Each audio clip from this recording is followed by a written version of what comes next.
ada Baja, ada Tima, ada Bata, ada Batu, teman-teman semua di rumah. Assalamualaikum warahmatullahi wabarakatuh. Ya, balik lagi di konten kedua dari Fikes Bersuara. Bersama saya Muhammad Amir Samsriyadi Purnomo, yang dimana Fikes Bersuara ini atau konten Fikes Bersuara ini bertujuan untuk meningkatkan edukasi atau pengetahuan tentang isu-isu yang berkembang di masyarakat. Dan Fikes Bersuara kali ini kedatangan nih bintang tamu dari teman kita. Kita langsung kenalin aja Kanda Aldi Budianto. Halo teman-teman, baik mahasiswa yang pastinya entah itu semester 2, entah itu semester 4, ataupun ada yang semester 6. Kalau di sini gue sebagai mahasiswa kesehatan masyarakat. Nama gue Aldi Budianto dan juga mahasiswa semester 8. Mudah-mudahan kita doakan kakak-kakak kita cepat lulus. Ini bridging aja sih sebenarnya. Ya teman-teman, tadi perkenalan dari Aldi ya, Di? Iya. Gimana di albummu udah muncul? Aldi siapa nih? Set parahnya. Bukan ya? Iya. Apa lagunya gimana? Uhamka, I love You so much. ya teman-teman, mudah-mudahan teman-teman semua di rumah yang mendengarkan selalu sehat dan selalu semangat di tengah puasa ini dan masih di tengah musim pandemi ya, Di. Iya. Dan musim pandemi ini udah setahun berjalan, hampir setahun lebih gitu.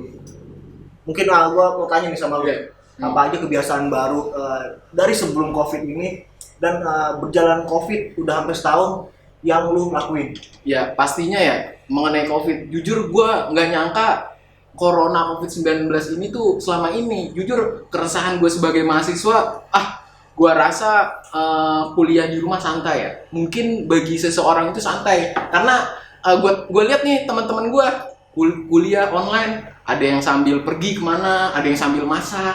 Kadang-kadang kan ada yang suaranya bocor ya. Terus tiba-tiba lucu aja gitu bocornya. Lu mau tau nggak lucunya gimana? Gak penting ya.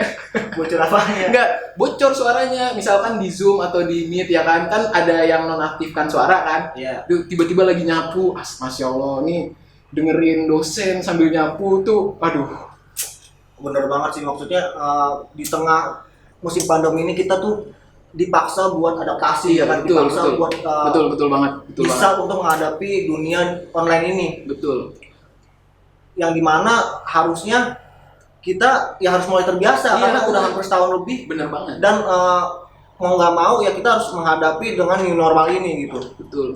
Dan kalau misalnya kebiasaan baru gua nih, Di, jadi keluarga gua ini lebih sering untuk selalu ngejaga personal hygiene diri gitu. Bener pelajaran juga sih. Ketika gua keluar rumah dan pas masuk ke rumah gitu kan, gua selalu ditanya, kamu dari mana?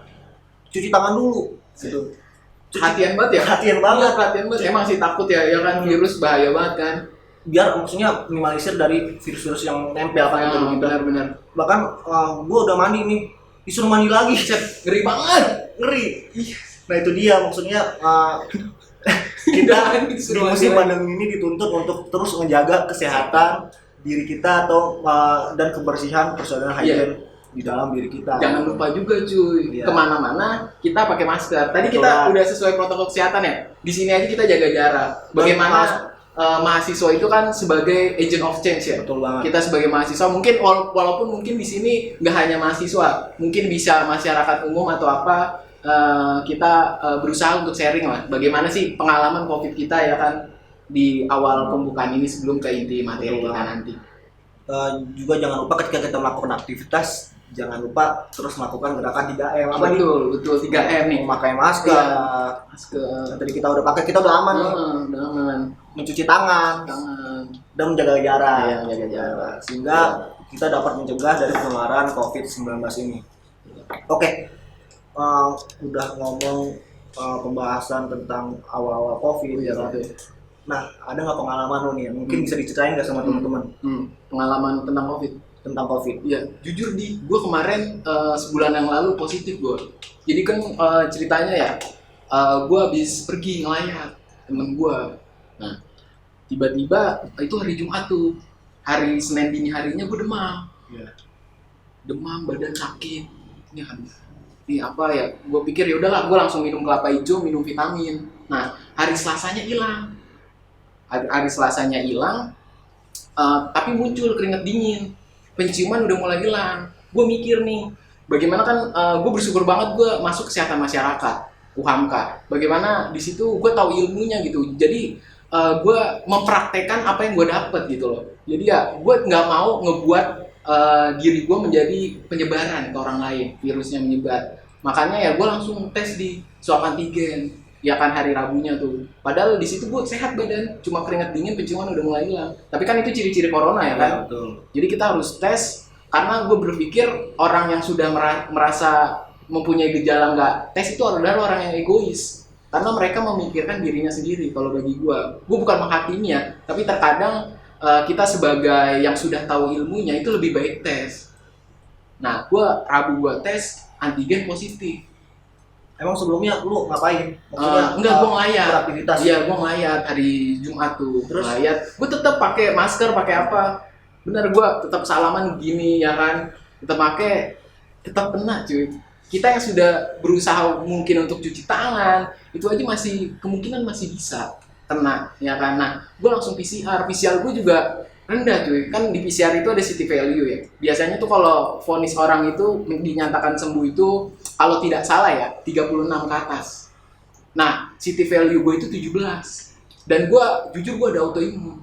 Waktu itu gue sampai konsultasi ke dokter apakah gue perlu dirawat atau enggak. Tapi udah konsultasi, gejala gue ringan dan akhirnya gue isoman di rumah selama 10 hari itu.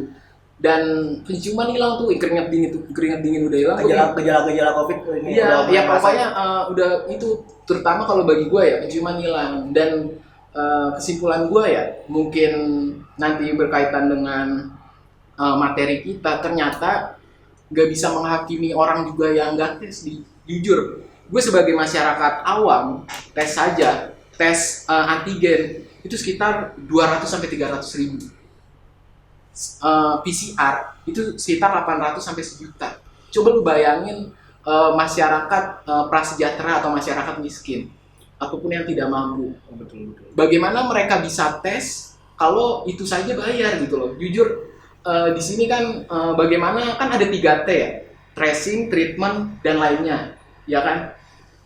Bagaimana kita bisa melacak kalau semisal kita nggak tes gitu. Gue bingung dan alhamdulillah keluarga gue negatif semua. Gue positif, gue isoman, keluarga gue negatif semua. Ya kan? Itu sih pelajaran yang gue ambil.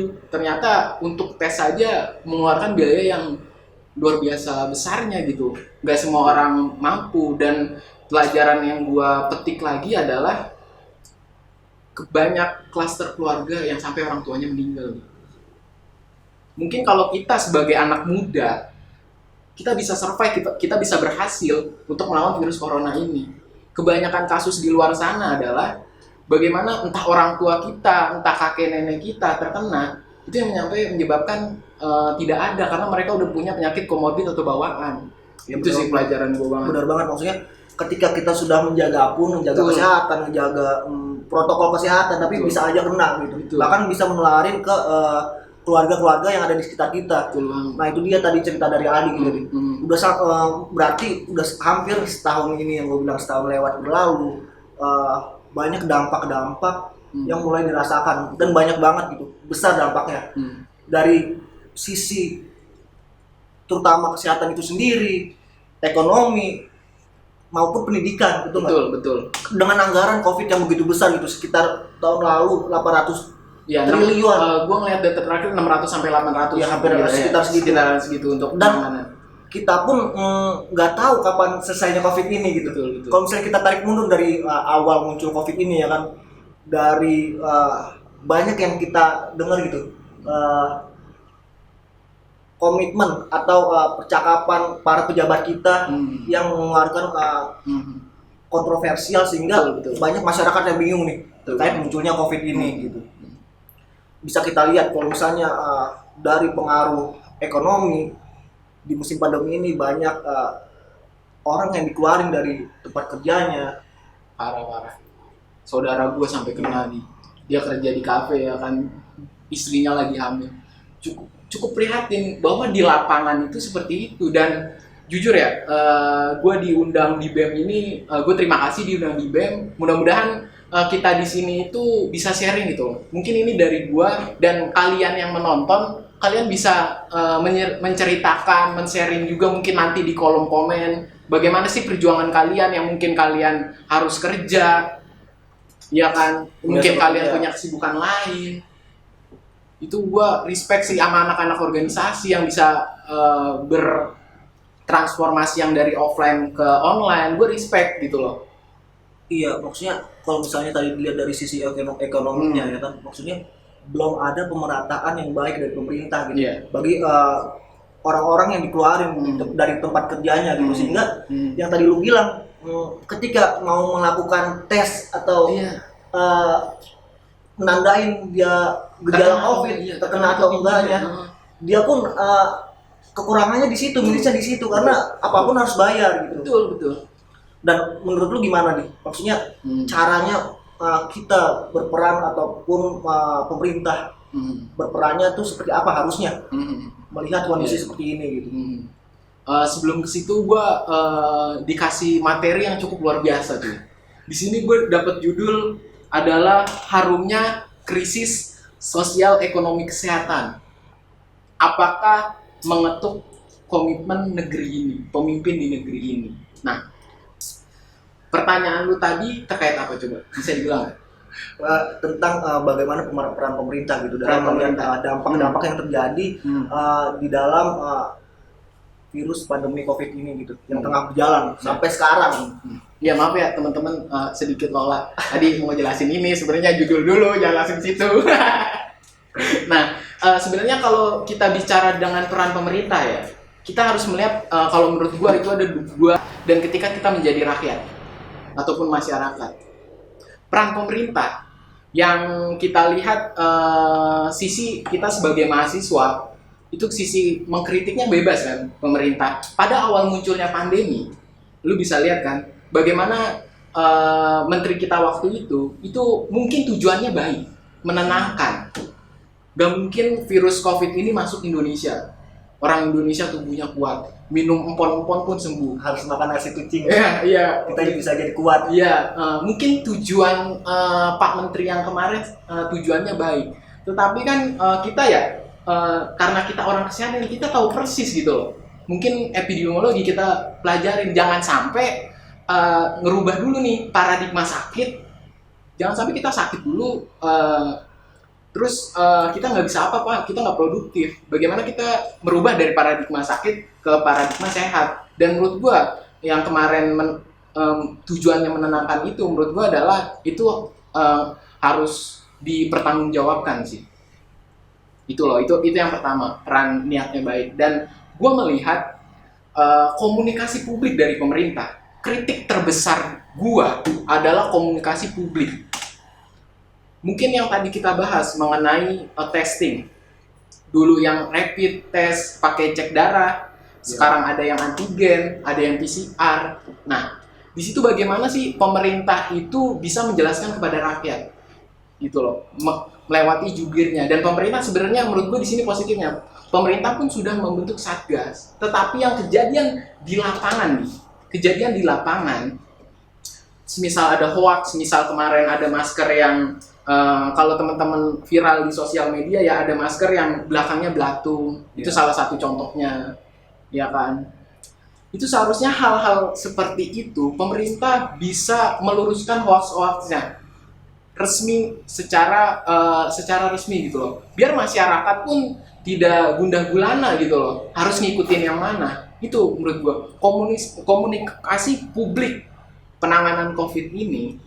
Peran dari pemerintah itu, peran pemerintah itu harus memperbaiki itu menurut gua, karena kuncinya di sini adalah dari atas pimpinan, yaitu mungkin presiden sampai pun jajaran bawah RT dan RW itu harus berkorelasi, harus keterhubungan. Tapi kan yang di lapangan kemarin saja kita bisa melihat antara pusat dan pemerintah daerah bisa menyimpulkan sendiri seperti apa. Banyak banget hal-hal yang bertolak belakang, kontradiktif gitu kan. Dari apa yang harusnya udah dikerjain sama pemerintah, tapi justru bertolak belakang sama masyarakat. Bahkan gerakan-gerakan yang harusnya dikeluarin sama pemerintah nih, lebih duluan digerakin sama masyarakat. Betul. Kayak dulu zamannya sebelum ada APD, banyak gerakan-gerakan dari penjahit dari Jawa tuh untuk segera membuat APD terus disebarkan di rumah sakit yang membutuhkan gitu. Dan sampai saat ini pun kalau misalnya kita lihat lagi dan balikin lagi pada masa awal muncul COVID ini, tingkat kepercayaan publik pun menurun ya. Betul. Yang dimana kita melihat banyak kontroversi yang dikeluarin pemerintah gitu terkait kebijakan-kebijakan yang enggak pro terhadap rakyatnya, yang tidak melihat prioritas. Ada kontroversi yang pemerintah ambil, Omnibus Law kemarin dan lain hal. Maksudnya di sini harusnya tingkat urgennya di mana gitu loh. Maksudnya mungkin kalau menurut gua pemerintah harus bisa melihat masalah prioritas yang terjadi gitu. Dan pada saat ini masalah prioritas yang paling utama yaitu kesehatan gitu. Dan sekarang pun kesehatan di nomor 2 kan gitu. Dan lebih mengedepankan yang itu tadi yang gue bilang ekonomi. Dan akhirnya pun ekonomi juga ikut berantakan gitu.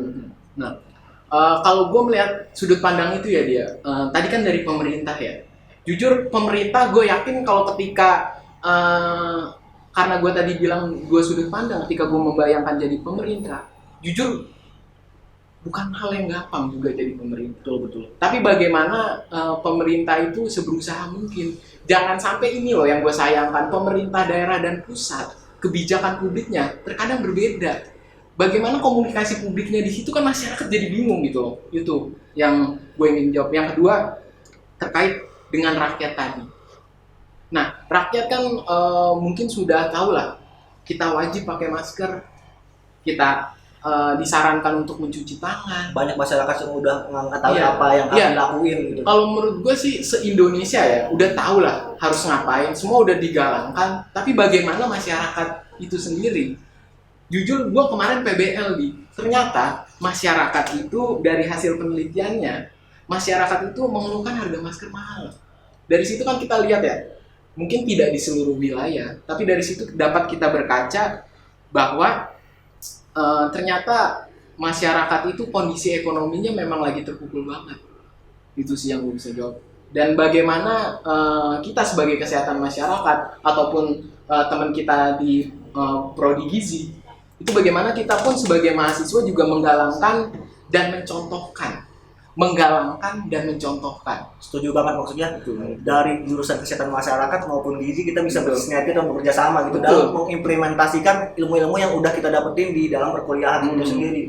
Kalau misalnya dari kesehatan masyarakat lebih ke arah promotif dan preventif, ya kan? Gimana caranya kita mempromosikan gerakan-gerakan atau gerakan protokol kesehatan yang harusnya dilakuin di masyarakat, dan masih banyak juga masyarakat yang masih awam gitu. Dan belum bisa memiliki daya atau usaha membeli fasilitas dari kesehatan itu sendiri gitu kan. Betul. Nah, kalau misalnya gue lihat lagi nih, maksudnya kesehatan merupakan hal yang paling penting gitu.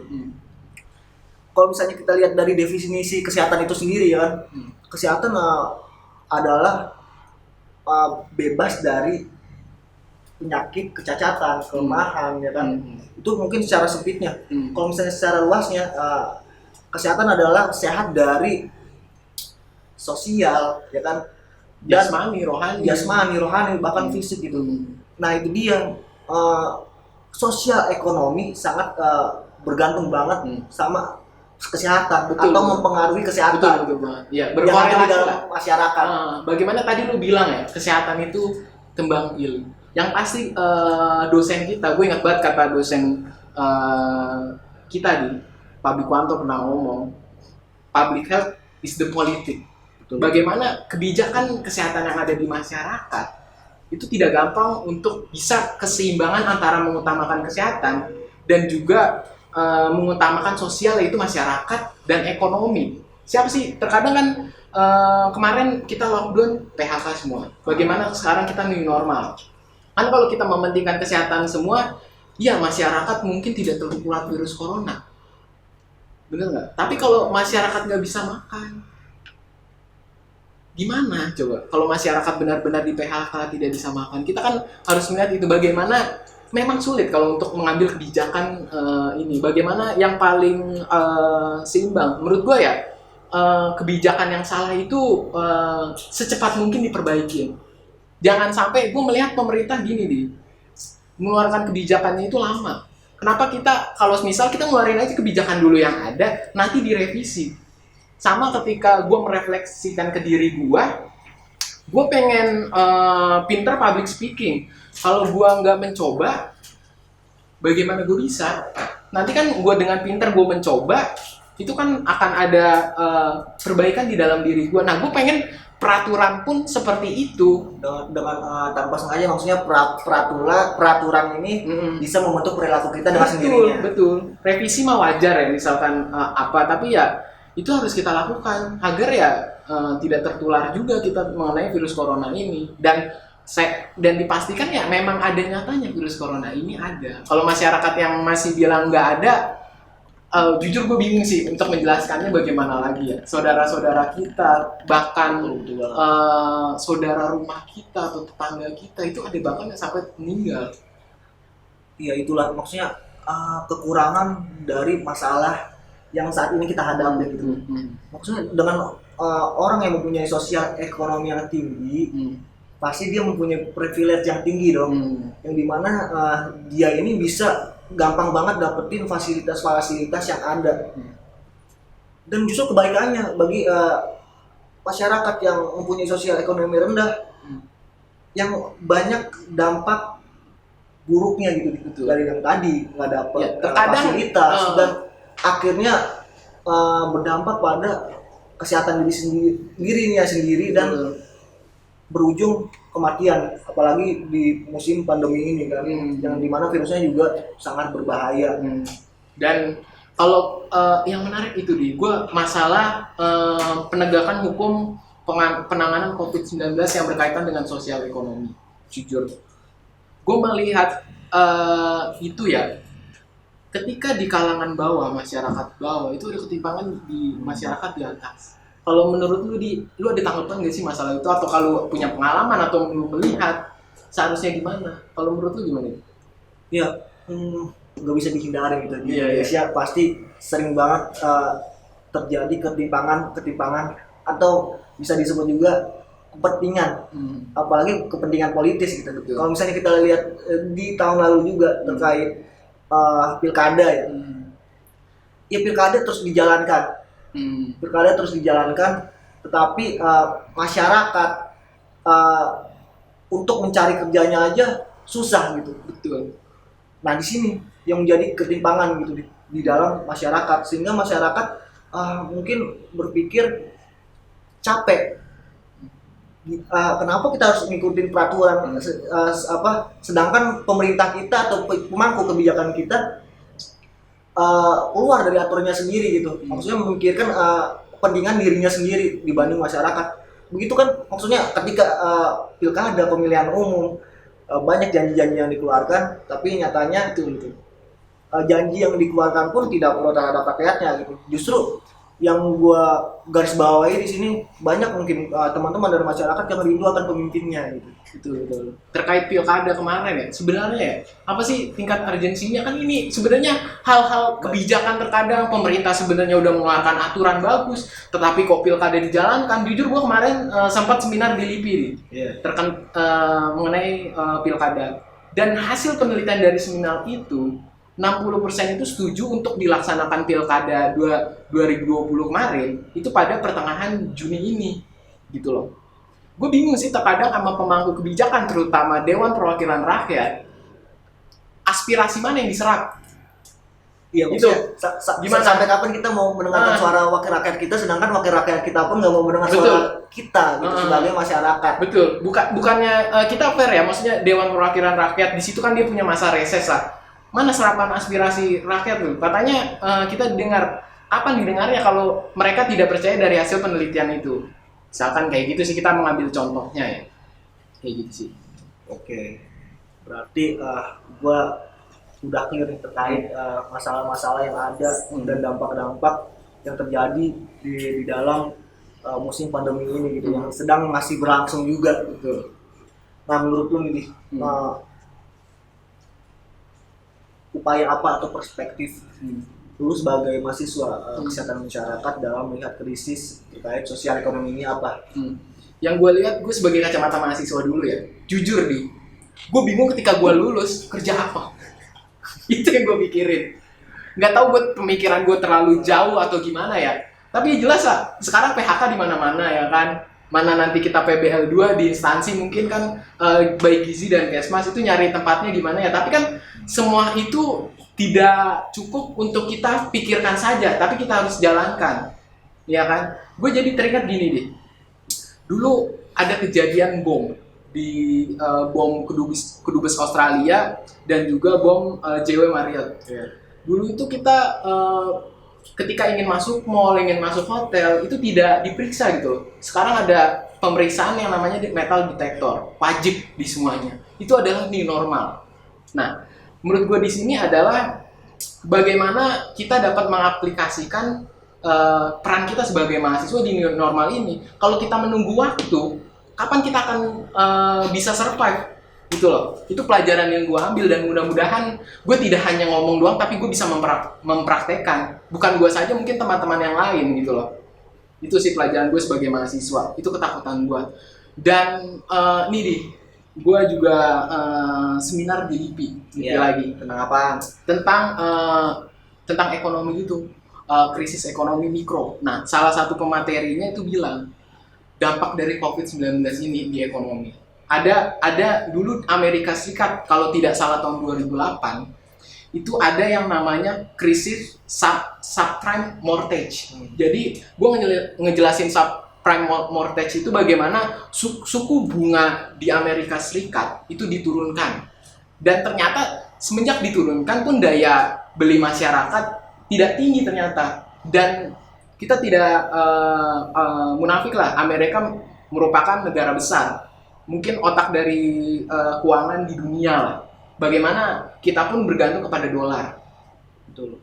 Tuh. Nah, bagaimana peneliti itu menjelaskan dampak dari krisis subprime mortgage saja untuk pemulihan normal, normal sekali itu 10 tahun. Nah, bayangkan itu suku bunga terjadi di satu negara, melibatkan semua. Nah, ini COVID-19 untuk jangka waktunya panjang banget, iya. apalagi untuk COVID-19 ini yang ya semua negara gitu loh. Itu sih. Jadi jujur ya, ini pesan gue juga ya. Gue mungkin dari beberapa waktu yang lalu, jujur gue tidak berharap kepada pemerintah. Gue tetap peduli. Gue jujur, gue sayang banget cuy sama negara gue cuy. Indonesia. Tapi lu ngerasain pesimis terhadap pemerintah. Iya, bagaimana? Udahlah kalau gue nuntut doang, gue sebagai mahasiswa nuntut terus. Ya kapan kita berubahnya? Ya udahlah kita ngebuat gerakan baru. Betul. Entah lu ngelaksanain peran lu sebagai mahasiswa, tidak merugikan orang lain.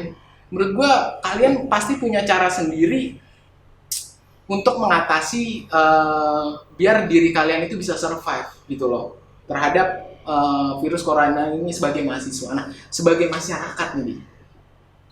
Setuju banget sih, maksudnya upaya untuk menghentikan terkait krisis yang ada, dampak yang ada itu ya benar kata lo tadi, memfokuskan kebijakan jangka pendek gitu dalam aspek kesehatan masyarakat, sehingga nantinya evaluasi yang ada bisa dimasukkan ke dalam situ dan nantinya bisa berkembang serta bisa menjadi perubahan yang ada gitu. Sehingga nantinya kita bisa menjadi lebih baik lagi, negara yang menjadi contoh bisa jadi terhadap negara-negara yang lain.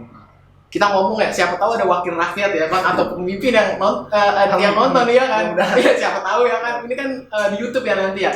Itu sih bagaimana pemerintah itu bisa mengumpulkan semua stakeholder, terutama mungkin di sini pemerintah pusat ya, karena COVID-19 itu bencana nasional. Bagaimana pemerintah itu bisa secepat mungkin membuat kebijakan. Tidak apa-apa, nanti akan dievaluasi, nanti akan perubahan. Yang penting kebijakannya itu tidak membingungkan, itu sih garis besar.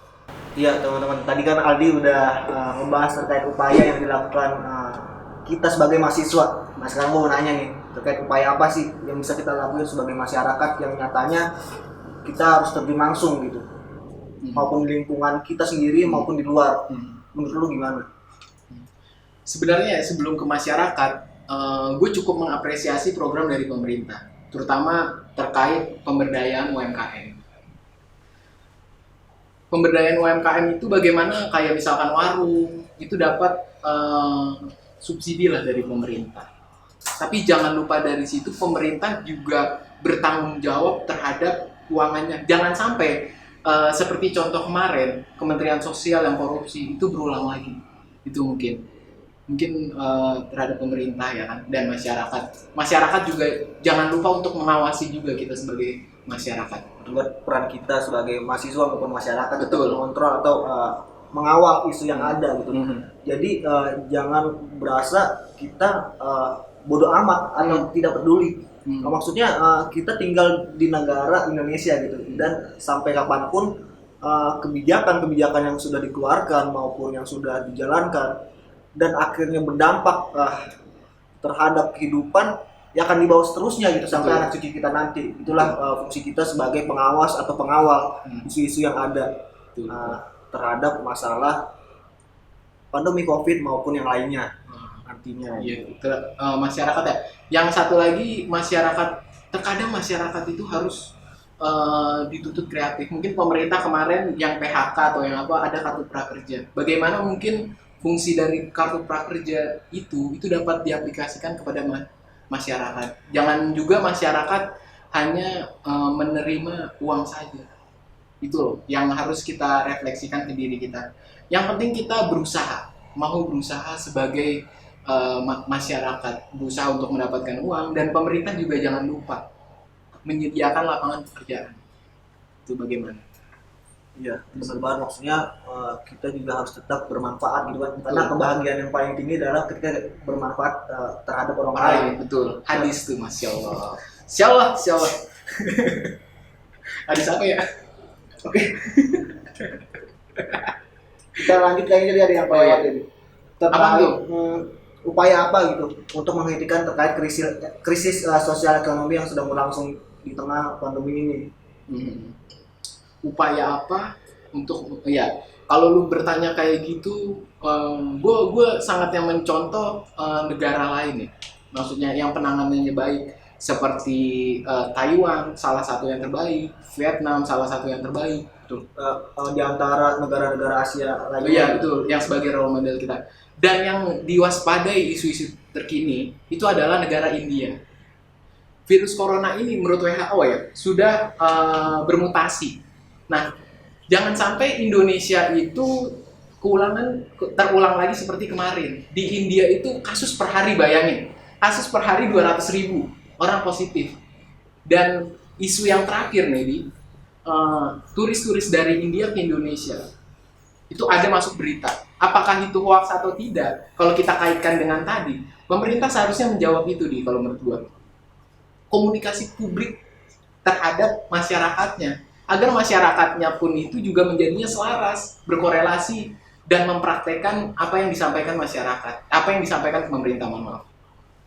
Benar. Jadi adanya saling ketersinggungan gitu. Betul. Antara komunikasi publik terhadap tingkat atas maupun ke tingkat masyarakat, sehingga nantinya masyarakatnya pun nggak terjadi kesalahpahaman dan tidak terjadi keselengengan terhadap kebijakan itu sendiri, sehingga masyarakat bisa menjalankan kebijakan-kebijakan dengan baik dan pemerintah tidak sia-sia nantinya. Betul. Ketika membuat kebijakan atau menjalankan kebijakannya. Betul banget. Oke, gua rasa udah cukup panjang nih. Iya. Berapa menit ya kita ya? Berapa menit? Iya, nggak kerasa. Kebetulan sebelum podcast ini berjalan udah ada kita menanyakan terkait kuis yang mau ditanyakan gitu di Snapgram. Snapgram. Greng. Graf. Oh, graf. Greng. Kira-kira bisa ya.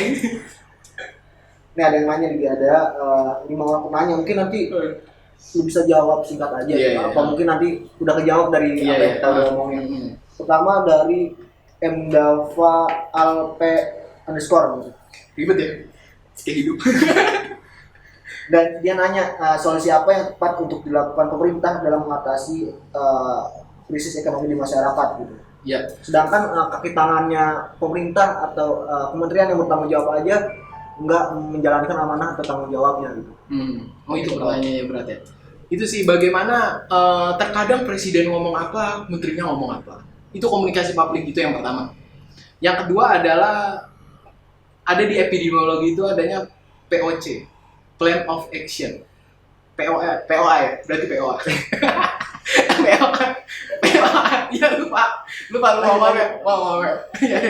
Berarti POA, Plan of Action. Bagaimana dengan yang ada isu yang ada di masyarakat ini jadi ketawa lucu ya.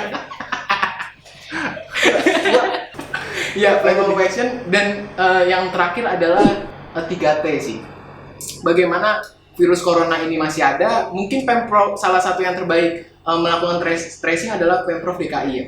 Bagaimana pemerintah dapat menyeluruhkan pemeriksaan kalau misal itu yang ada bergejala atau apa lain, kalau bisa itu menggratiskan dan pemeriksaannya lebih cepat. Jangan lupa itu tracing, jangan lupa itu testing, dan juga jangan lupa itu treatment, yaitu pengobatan baik yang terkena agar angka kematian di Indonesia itu tidak tinggi.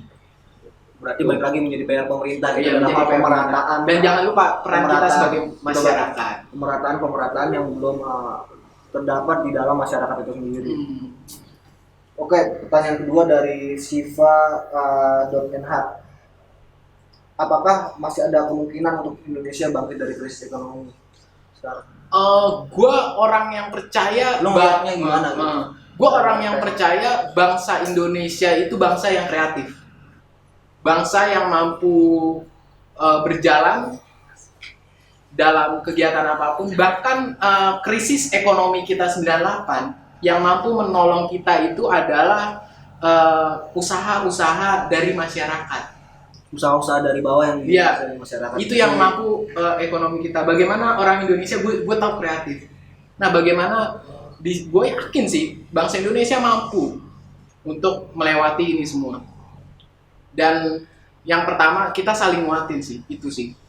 Memang jujur ya, gue jujur cukup sedih gitu loh. Pandemi ini memang sangat berat nih. Gue membayangkan kalau gue dipecat dari pekerjaan. Coba lu bayangin punya anak, punya istri, coba. Mungkin dalam banget sih ini, maksudnya itu bukan yang hal gampang. Mungkin ada yang nyampe dia mencuri atau apapun, jangan sampai ke situ gitu loh. Maksud gue, bagaimana kita bisa survive dengan hal yang baik, pemerintah melakukan tugas dan fungsinya, masyarakat mentaati semua protokol 3M dan berusaha untuk mendapatkan pekerjaan gitu loh. Itu sih jawaban dari gue. Berarti kita harus terus bersinergi atau mentaati terkait permasalahan atau kebijakan yang sudah dikeluarkan. Dan gimana caranya kita membangun pemberdayaan masyarakat di lingkungan sekitar kita sehingga bisa keluar atau bangkit dan meminimalisir terkait krisis sosial ekonomi yang sudah berlangsung ini. Oke, pertanyaan ketiga dari Anissa P. Nah, untuk melihat kondisi saat ini gitu, apa kemungkinan terburuk yang akan terjadi pada Indonesia yang lo lihat aja gitu? Itu yang gue khawatirin tadi yang terjadi pada India dan awal-awal kita. India jujur udah benar-benar mungkin titik bawah fasilitas kesehatan. Jangan sampai Indonesia seperti itu. Bayangkan kalau kematian kita menjadi tinggi gitu loh. Mungkin memang yang menjadi dasar alasan pemerintah kita adalah warga kita banyak. Tapi warga kita pun berharga nyawanya. Itu yang gue mau sampaikan kepada pemerintah. Itu sih gue jawabnya seperti itu. Maksudnya sumber daya di sini sangat diperlukan. Betul. Karena nantinya sumber daya ini akan meningkatkan kualitas dari bangsa Indonesia itu sendiri. Betul. Dan dalam membangun kedepannya. Karena kita sebagai regenerasi nantinya dalam hal pembangunan yang ada di Indonesia. Ada film Netflix ya, Designated Survivor. Itu bagaimana presidennya nyawa satu warga negaranya itu sangat dilindungi, sangat benar-benar dijunjung tinggi gitu loh. Warga negara sipil. Bagaimana gue pengen pemerintah pun melakukan hal yang sama. Seperti itu sih. Oke, gue rasa clear ya. Kita lanjut ke pertanyaan keempat dari Mr. Dotbin _ Kerennya namanya. Apa upaya yang tepat gitu untuk membaster ekonomi negeri ini? Ya, itu sih mungkin sudah dijawab ya. Salah satunya dengan vaksin. Jujur, karena gue udah autoimun, gue belum divaksin. Karena ada penyakit bawaan. Jujur, orang tua gue sama kakak gue udah divaksin dan alhamdulillah aman. Bagaimana pemerintah di sini mengupayakan vaksin dan masyarakat dapat menerimanya. Dan pemerintah dapat menjawab sih, Di. Kan ada isu vaksin Nusantara ya, katanya buatan anak bangsa. Ternyata sejak teliti meneliti di situ ada kontroversi. Bagaimana sebenarnya pemerintah pihak DPR ya terkait berita kemarin terakhir, DPR itu ingin menyetujui cepat gitu loh. Bahkan ketua DPR-nya gue kemarin lihat di TV parlemen uh, ada rapat sidang kan mengenai BPOM. Ketua DPR-nya bilang kayak gini, ini harus urgent sekarang. Kalau 3 tahun buat apa? Itu kata ketua DPR. Kita sebagai kesehatan, bagaimana vaksin itu aman dulu? Iya, kalau semisal cepat tiba-tiba nyawa masyarakat menjadi benar-benar, misalkan dia meninggal atau ada penyakit bawaan yang muncul, itu kan jadi masyarakat tidak percaya dengan vaksin itu.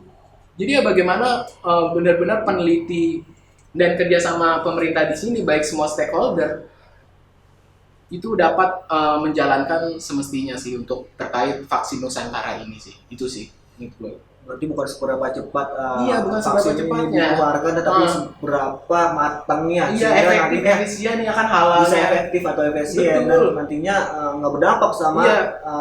masyarakat yang disuntikan di vaksin Nusantara ini nantinya. Betul. Nah, yang kelima nih, ada Irfan Hayat yang nanya. Nah, dia bertanya terkait dengan isu yang ada di Wadas. Nah, oh ya, yang akhir-akhir ini sih Ya, media sosial. lagi baru banget. Menurut lu gimana nih? Entah, gue berkaca peristiwa Omnibus Law kemarin ya, agak ketegangan antar pihak sipil dan juga pemerintah, baik polisi dan lainnya. Itu sih peran gue. Mungkin pandemi ini mengakibatkan semua orang kebingungan, emosi pasti tinggi, apalagi mereka yang tidak bisa mencari uang atau mencari penghasilan. Bagaimana kita cari dulu nih, ketika kita dapat info mengenai apa tadi, Wadas ya? Ya. Wadas, bagaimana kita cari infonya? Jangan kita termakan hoax, ada berita video itu kekerasan. Kita harus cari dulu nih infonya itu terkait apa. Jadi kita tidak termakan oleh hoax, terutama sebagai mahasiswa itu. Dan yang gue tadi bilang poin pertama, bahwa satu nyawa itu adalah hal yang sangat berharga sih. Baik itu anak muda, orang tua, sebagai masa depan kita nanti gitu loh, untuk menatap bangsa ini. Itu sih jawabannya. Jadi pelajaran lagi buat kita gitu. Ketika kita melihat suatu berita atau suatu isu, ya kita harus melihatnya dengan kepala yang dingin. Betul. Dan melihatnya dari sumber-sumber yang kredibel tentunya gitu, sehingga nantinya kita nggak kebawa arus dan hoax gitu. Betul. Sehingga apa yang nanti kita sebarkan ya benar-benar real kejadiannya itu, dan tidak termakan dari omongan-omongan dari buzzer yang ada yang sering muncul nih belakangan ini. Oke, untuk pertanyaan mungkin udah habis gitu. Nah, terakhir nih, mungkin ada nggak pesan-pesan yang belum lu sempet sampein tadi untuk teman-teman yang mendengarin di rumah? Iya, pesan gue ya sebagai mahasiswa, jujur teman-teman gue tetap jaga kesehatan ya. Itu pasti sih yang terutama. Masyarakat tetap mematuhi protokol 3M. Dan yang kedua adalah terkadang kita menuntut, rubahlah dengan tuntutan kita itu menjadi pergerakan kita. Dimulailah dari diri kita sendiri. Kalau kita kebanyakan nuntut pun, kita tidak berlangkah ke depan. Itu sih menurut gue. Dan yang terakhir mungkin ya, lu bayangin gak sih di Indonesia sudah melewati berapa krisis, kita bisa survive. Gue pengen sih masyarakat Indonesia, terutama gue, mahasiswa yang lain, mungkin orang tua kita, itu jiwa nasionalismenya ada. Bagaimana kita mampu mencintai negara kita, mencintai produk kita, meningkatkan kualitas sumber daya kita. Lu sedih gak sih ketika bangsa Indonesia nanti akan dipecah gitu misalkan? Ini pandemi ini mungkin apapun bisa terjadi, mungkin yang tidak diinginkan. Gue jujur, keadaan gue melihat bangsa Indonesia sekarang adalah di satu sisi sedih sih. Bagaimana ekonomi berantakan, mungkin ada isu di Papua, kita tidak bisa lupakan itu. Itu sih poin terdalam gue banget. Indonesia tuh layak dicintai gitu loh. kita tidak terpaku terhadap pemerintah. Kalau pemerintah seperti itu teman-teman ataupun yang lain, kita jangan mau dipecah oleh siapapun ya di sini. Jangan sampai kita dipecah sih. Kita mencari jiwa nasionalisme itu sih. Indonesia menurut gua layak untuk dicintai sih. Itu sih mungkin dari gua. Oke, terima kasih udah hadir di sini menyempatkan waktu gitu di konten Vikas bersuara ini. Bentar deh. Gue pengen ngajakin lu nyanyi deh bait yang kedua Tanah Airku deh. Mau boleh nggak? Dikit Ya, aja. ayo.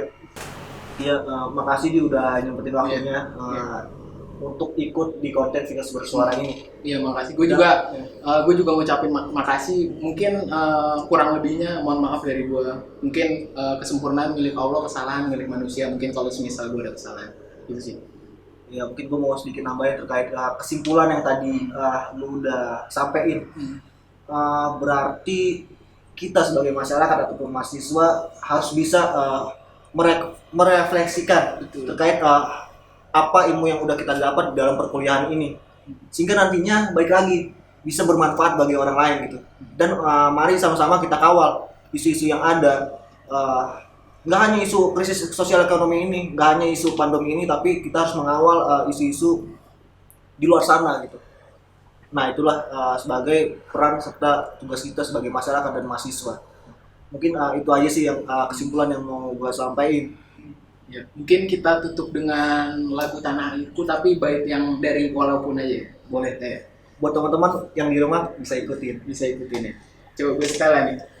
Karena melihat banyak dilematis atau polemik yang terjadi di Indonesia. Ini lagu ini, gue ngelihat bait ini, lagu ini adalah kalau bisa kita jalankan di Indonesia.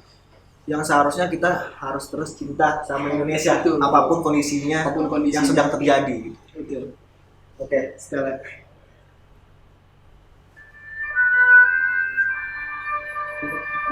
Lagi ku jalani yang masuk permai di kata orang, tetapi kampung dan rumahku di sanalah rasa senang. Tanahku tak ku lupakan, engkau ku banggakan.